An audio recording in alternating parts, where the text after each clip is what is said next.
38문 신자들은 부활해서 그리스도로부터 어떤 유익들을 받습니까?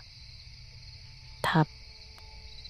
부활 때의 신자들은 영광 속에서 살림을 받아 심판날에 공개적으로 인정되고 죄가 없다고 선언되고 그리고 완전히 복을 받아 하나님을 충만하게 영원히 즐거워합니다.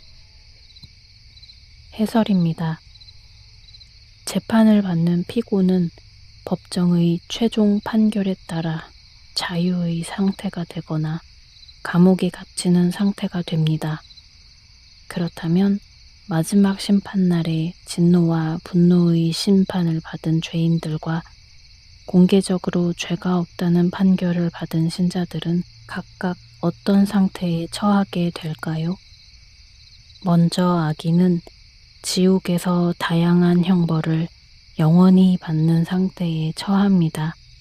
그리고 의인은 이미 이 땅에서 구원받은 상태로서의 심판대 앞에 섭니다. 만일 내 눈이 너를 범죄하게 하거든 빼버리라. 한 눈으로 하나님의 나라에 들어가는 것이 두 눈을 가지고 지옥에 던져지는 것보다 나으니라. 거기에서는 구더기도 죽지 않고 불도 꺼지지 아니하느니라. 사람마다 불로써 소금치듯함을 받으리라. 마가복음 9장 47에서 49절 말씀입니다. 반면 의인들은 새 하늘과 새 땅에 거합니다. 부활 후 승천하시어 하나님 우편에 앉아 계시는 그리스도께서는 우리를 위한 거처를 예비하십니다. 내 아버지 집에 거할 곳이 많도다. 그렇지 않으면 너희에게 일렀으리라. 내가 너희를 위하여 거처를 예비하러 가노니 가서 너희를 위하여 거처를 예비하면 내가 다시 와서 너희를 내게로 영접하여 나 있는 곳에 너희도 있게 하리라. 요한복음 14장 2절에서 3절 말씀입니다.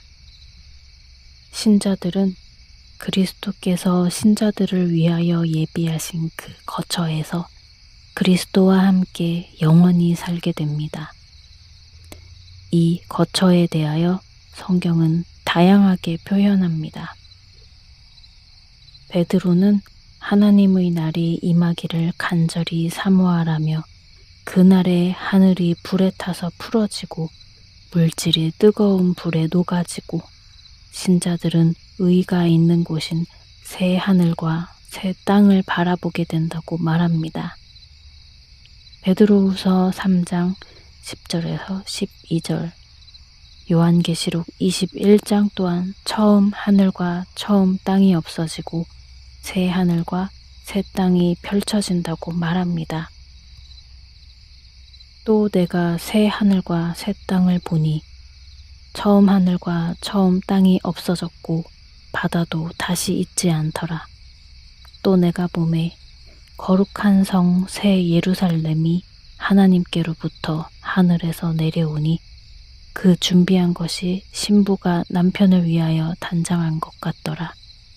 내가 들으니 보좌에서 큰 음성이 나서 이르되 보라, 하나님의 장막이 사람들과 함께 있음에 하나님이 그들과 함께 계시리니 그들은 하나님의 백성이 되고 하나님은 친히 그들과 함께 계셔서 모든 눈물을 그 눈에서 닦아주시니 다시는 사망이 없고 애통하는 것이나 곡하는 것이나 아픈 것이 다시 있지 아니하리니 처음 것들이 다 지나갔음이러라.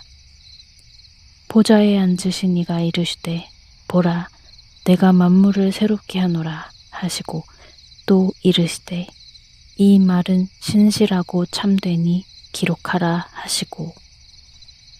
요한계시록 21장 1절에서 5절 말씀입니다.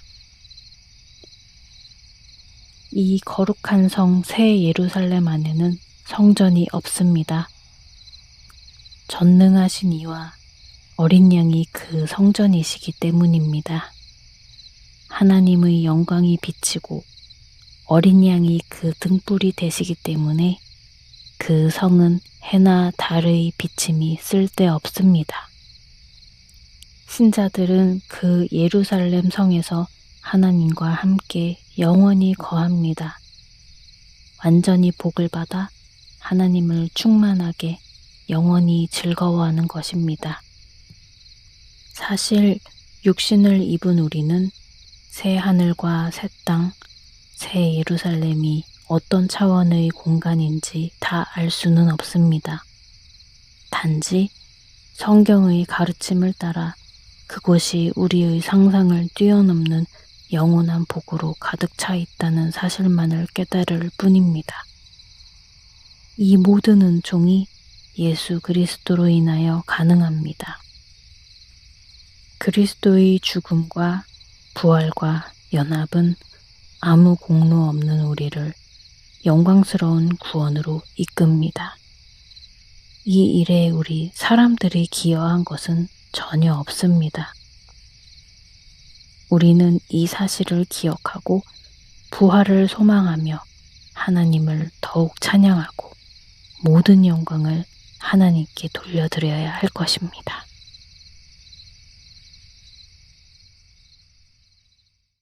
내가 주를 바라오니 성실과 정직으로 나를 보호하소서.